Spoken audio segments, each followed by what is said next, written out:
సుస్థిర వ్యవసాయం అంటే ఏంటి? సో దీనివల్ల ఆహార భద్రతకు ఆస్కారం ఉంటుందా? 100% ఉంటుంది మేడం. ఎందుకు అని అంటే ఇప్పుడు మీరు ఒక అడవి దగ్గరికి పోయారనుకోండి, ఇప్పుడు మనం వ్యవసాయం మనం చేస్తున్నామని మనం ఫీల్ అవుతున్నాం. రైతుని మనకు కావాల్సిన ఉత్పత్తుల్ని మనమే పండించుకుంటున్నాం, మేము రైతు మొగుళ్ళు చాకరీ చేస్తున్నాం, చాకరీ చేసి పంట పండిస్తున్నాం అనుకుంటున్నాం.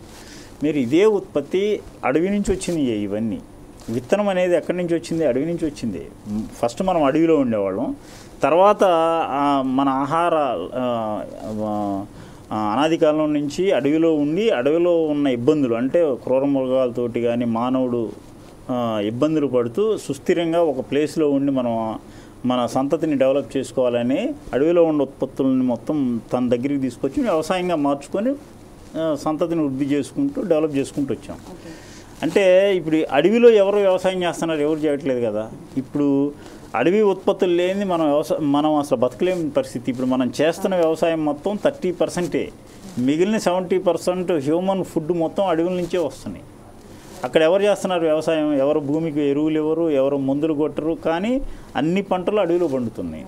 అక్కడ చేసేది మొత్తం కూడా ఈ సూక్ష్మజీవులే. ఈ సూక్ష్మజీవుల వ్యవసాయం అంటే దీనికి అంత ప్రాధాన్యత ఉంది. ప్రపంచం మొత్తం భూగోళం మొత్తం సూక్ష్మజీవులతోటే నడుస్తుంది. ఇప్పుడు మనకి హిందూ సాంప్రదాయంలో ఒక మాట అంటారు, శివుడు ఆజ్ఞ లేనిదే చీమైన కదలని. ఈ సూక్ష్మజీవి లేనిదే పర్యావరణంలో ఆ చీమ కూడా కదలదు. ఈ సూక్ష్మజీవి లేనిది పర్యావరణాన్ని మొత్తాన్ని ఆర్గనైజ్ చేసేది ఈ సూక్ష్మజీవులే. అంత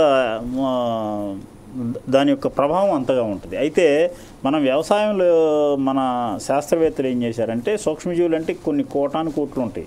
ఇప్పుడు మనకి శాస్త్రవేత్తలు చెప్పేది ఏంటంటే, ఒక గ్రాము మట్టిలో 10 కోట్ల సూక్ష్మజీవులు ఉంటాయి అంటారు.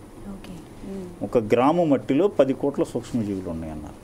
అలా ప్రపంచం మొత్తం ఎంత భూమి ఉంటుంది? ఒక గ్రాముకే 10 కోట్లు అని అంటే ప్రపంచం మొత్తం ఎంత భూమి ఉంటుంది? అసలు అది లెక్కలేనంత స్థాయిలో సూక్ష్మజీవులు ఉంటాయి. అయితే దాంట్లో మనకి పంటలు పండించడానికి ఉపయోగపడే సూక్ష్మజీవులు ఏంటి? పురుగులు నివారించడానికి, పంటల్లో వచ్చే పురుగులు నివారించడానికి ఉపయోగపడే సూక్ష్మజీవులు ఏంటి? వాతావరణ పరిస్థితుల వల్ల పంటలకి వచ్చే తెగుళ్ళను నివారించే సూక్ష్మజీవులు ఏంటి?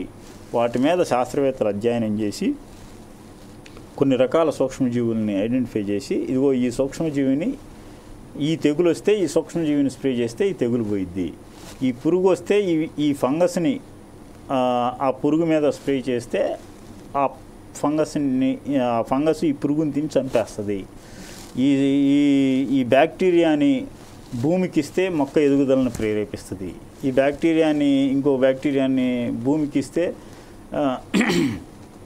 న్యూట్రియంట్లు డెఫిషియన్సీని క్లియర్ చేస్తుంది, ఒక బ్యాక్టీరియాని స్ప్రే చేస్తే బాగా ఫ్రూటింగ్ మంచి పూత పింద వస్తుంది.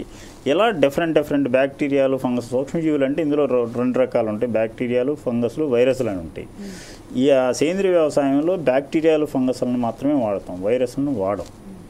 ఇవి 2 రైతు స్థాయిలో తయారు చేసుకోవచ్చు, కంపెనీలు కూడా తయారు చేసి ఇస్తాయి, దాన్ని వాడుకోవచ్చు. ఇది మనం చెప్పే ఈ సూక్ష్మజీవులు.